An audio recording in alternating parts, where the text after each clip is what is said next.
I'm Bill Baird, and welcome to another segment of Pandemic Profiles from CCTV, where you are going to hear some of your neighbors talk about how their lives are being affected during the coronavirus crisis.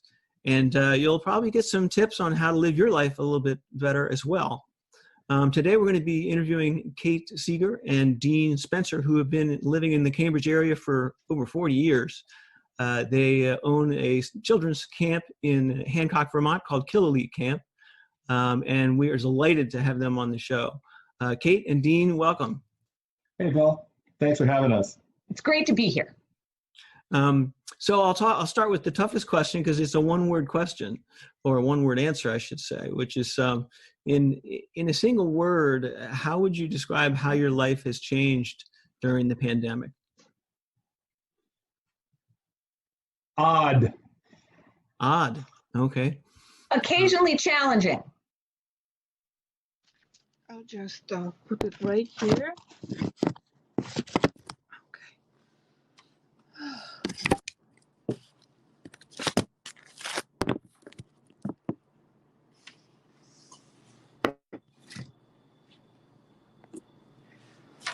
Okay, here we are.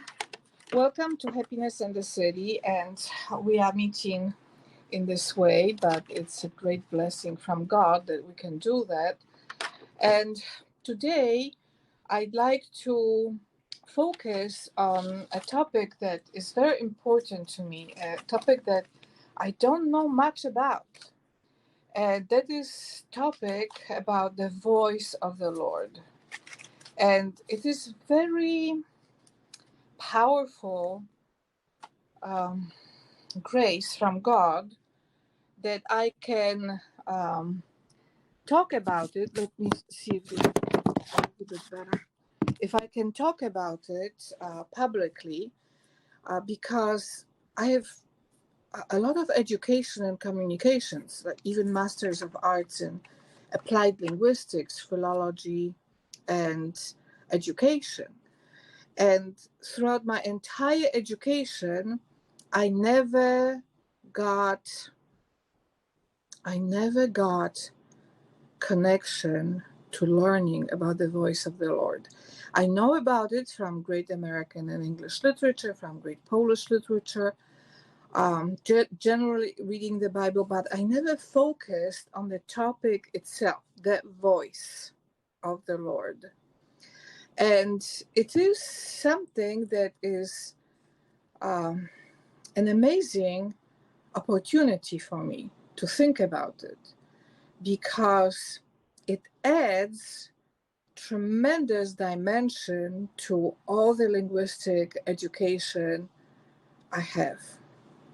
So I know so much about deep structures of the language, about surface structures, about coding in the language, transformational grammars, amazing thinking about language that I had a great opportunity to learn in Polish universities, but also here at MIT, and that helped me understand how to connect voice to technological devices, because I knew that it can be internally coded and then reversed to ordinary human language. But I never paid attention, or my teachers never paid attention to the voice of the Lord.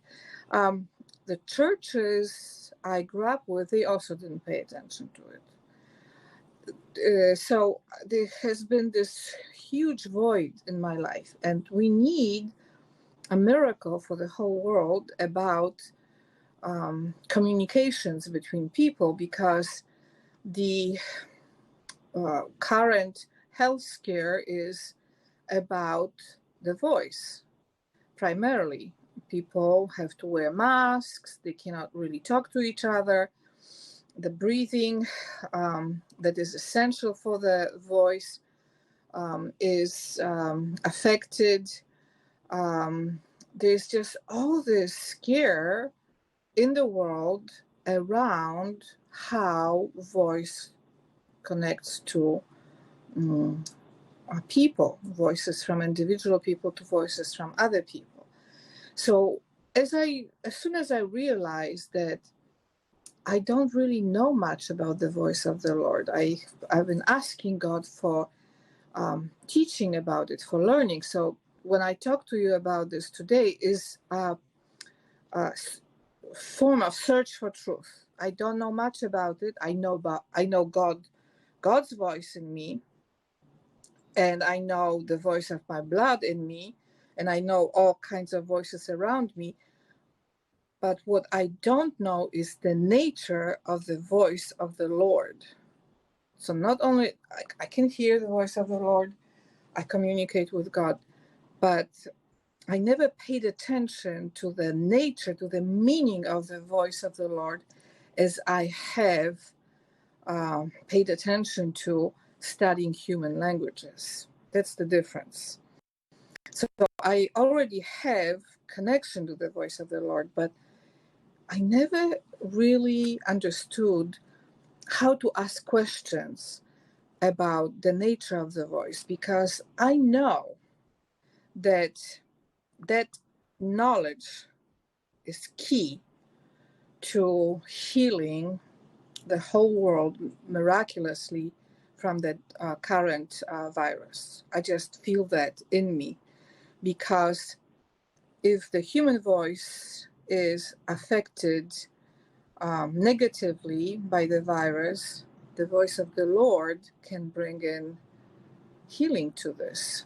And I believe in medicine and all the wonderful things we have, but there are limits to medicine. In my life, I had a very injured leg years ago, and nobody and nothing could help. And 22 years ago, God miraculously healed it in an instant on Massachusetts Avenue in Arlington. So I believe that this is the way in which I'm being guided to understand how to receive God's miraculous grace, not only for myself, but for the whole world. And that is very new to me. But I'm very excited about it, because in some ways it will bring healing at the scale that is just awesome. And I am very honored that God is guiding me in this way. So as I started thinking about the question, the voice of the Lord, I was guided to read Psalm 29. And this particular psalm, this is a psalm of David, King David, the voice of the Lord in the storm. The voice of the Lord in the storm. And the world today is in a kind of storm. My life has been affected just like your life has been affected by what is happening. And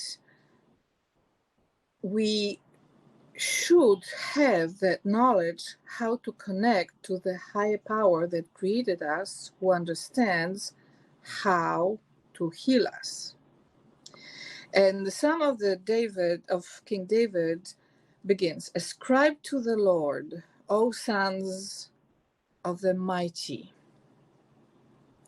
Ascribe to the Lord glory and strength. Ascribe to the Lord the glory due his name. Worship the Lord in holy array."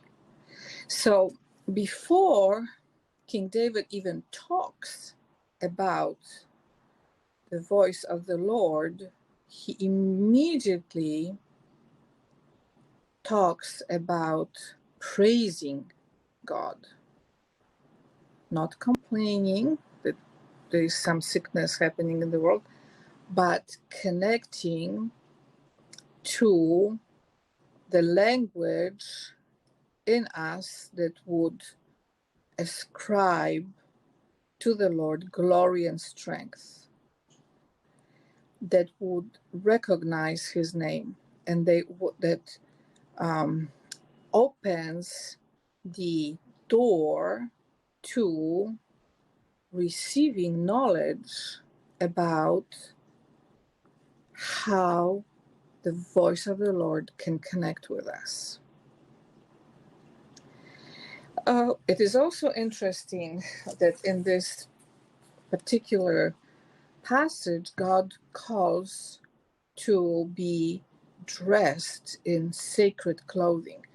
I've been very much involved in appreciation of fashion. I grew up with a very fashion-focused and demanding mother who would not even accept one wrinkle in any of our clothing, and everything had to be perfect.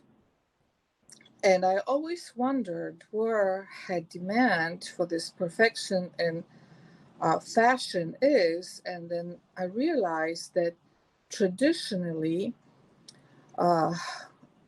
Israel had that understanding about holy clothing, that there is ordinary clothing and there is also sacred clothing.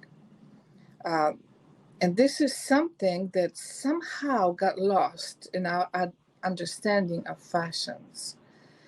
And the meaning between the holy clothing versus ordinary clothing. So we see here that God loves to be approached in our desire to communicate with Him, not only with great praise, but also dressed in sacred clothing. So there is here the concept that there are surfaces and there are things that clothe us, that connect with us, that are sacred. And as I've been thinking a lot about the health situation and how it affected everything that we touch, I understood that we need to return to that respect for something holy, not only in our words, in our actions, but also in attire that is connected with worship, in things around us that really should have that respect to the very notion that sacredness can also affect things like clothing. So not everything is just defiled and ordinary, but there are certain things that are very sacred. And then I understood that this creates opportunities for God to bring in His presence to those items. And I think that that is knowledge that we need to come back to, because God can heal the sense of touch. And from those holy places and holy items can develop connection to other things and create a beautiful environment of health. So this is teaching that health is not only connected to our actions, our words, our being, but also to things around us. So things are important to God. He gave us knowledge, how to create them, and there has to be some respect developed for things. Not all things are out there to be destroyed, but there are certain things that are sacred. And after this incredibly beautiful introduction of King David in Psalm 29, he teaches about the voice of the Lord. The voice of the Lord is upon the waters. Those are words from the Psalm. The God of glory thunders. The Lord is over many waters. The voice of the Lord is powerful. The voice of the Lord is majestic. The voice of the Lord breaks the cedars. Yes, the Lord breaks in pieces the cedars of Lebanon. He makes Lebanon skip like a calf and sirloin like a young wild ox. The voice of the Lord hews out flames of fire.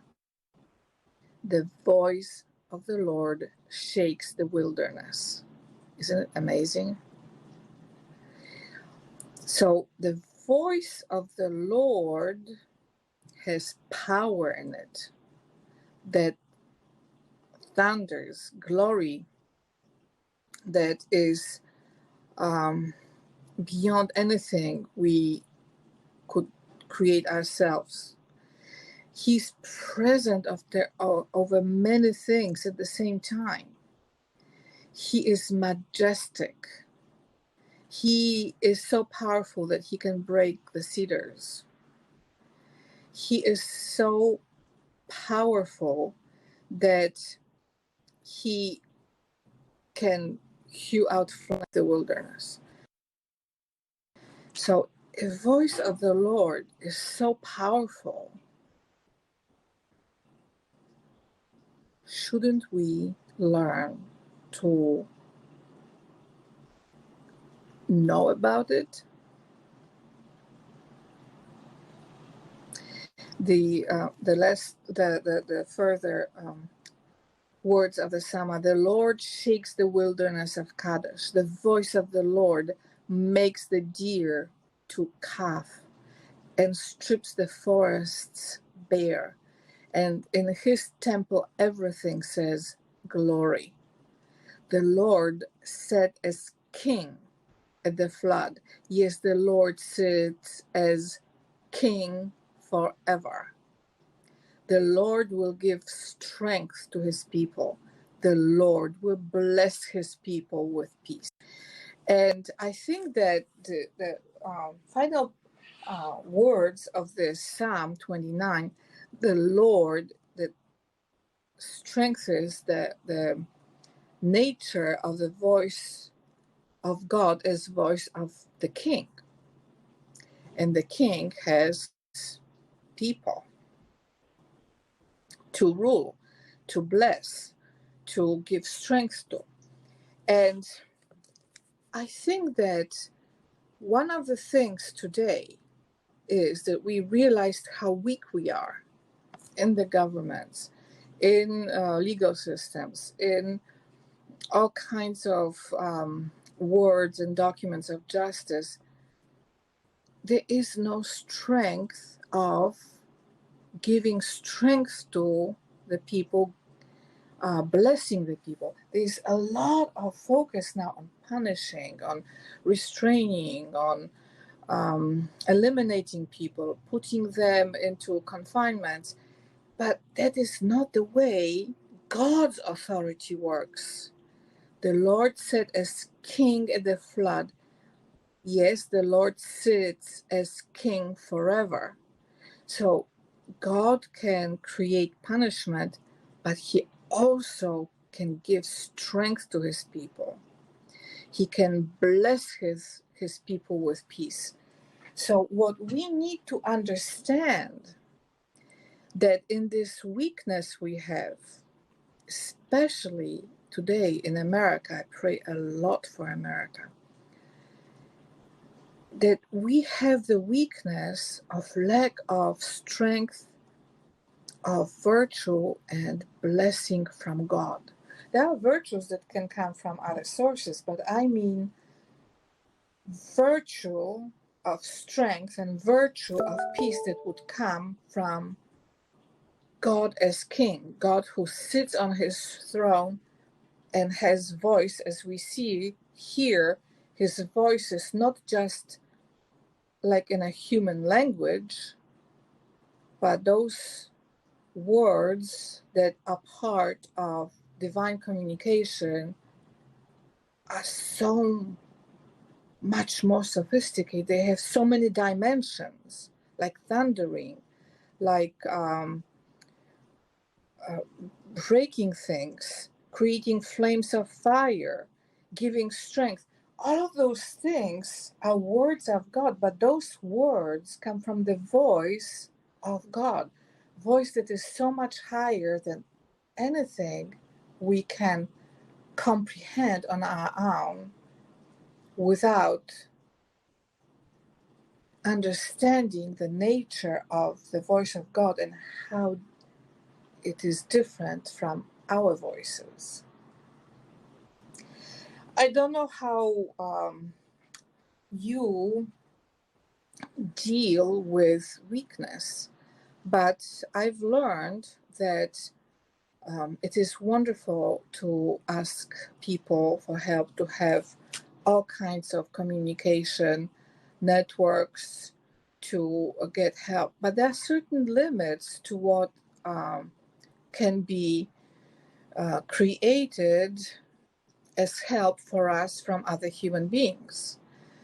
And now we have a situation that weakness of lack of help is so huge that people all over the world are just running around in hopelessness and even despair. And I think that in this situation in which the world is right now, we should search the knowledge about the voice of the Lord and connecting to this voice more than ever. And I know we can do it, just as we learned about internet before it was applied globally. We can learn about God and then apply that knowledge globally. And I think that this is a message of hope and direction that God has been giving me, because my heart loves people. I have a heart of tremendous care for the people. And when I look at what is happening in my city, Cambridge, Massachusetts, what is happening in my country, America, many other countries I'm connected with, my heart is really crying. And I know that there's nothing in me that can bring in transformation of the situation. However, if the voice of the Lord comes to me in majesty and start using me to thunder around, to come over many waters, over many continents, I know that amazing light and amazing sound will come all over the world and will overpower that weakness in all human beings that created a situation which we cannot resist, virus that has been very lethal. So I encourage you to join me in this search for the presence of the voice of the Lord in the world, to know that He can give us strength, that He can bless His people with peace. This peace can come from Him, from His throne. He is our King, Yahweh. So I encourage you to search with me more for that knowledge, not to go into despair, not to rely on limited human words and limited human voices, but to search for understanding what is the voice of the Lord and how the voice of the Lord can connect to the voice of our blood and strengthen us in ways that are majestic, magnificent, noble, beautiful, and healthy. And I think that when we really understand in our minds, in our social communications, the need for it, the world will transform beautifully. I'm very much influenced by Niccolo Machiavelli, who learned about politics, but also Niccolo Copernicus, who learned about astronomy. And both of them were searching to God for wisdom to understand what is happening around them. We should come back to that. Thank you so much for listening to my remarks, and see you here next week for another edition, 2 weeks from now, for another edition of Happiness and the City, in which we'll continue searching for beauty, healing, love, and wisdom and strength for the whole world.